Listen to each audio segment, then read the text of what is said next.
तो आजकल हमारी अतिक्षा बहुत ज़्यादा पढ़ाकू बच्चा बन रखी है। मेरे को बनानी थी अतिक्षा के साथ एक वीडियो, लेकिन अतिक्षा ने मेरे को कोई रिस्पांस दिया ही नहीं।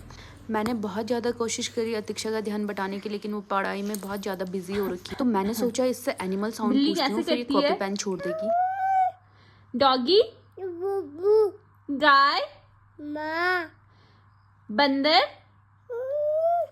लोमड़ी, कौवा, चूहा, गाय, गाय कैसे करती है गाय? मम्मा करती है, मम्मा करती है गाय। Very good.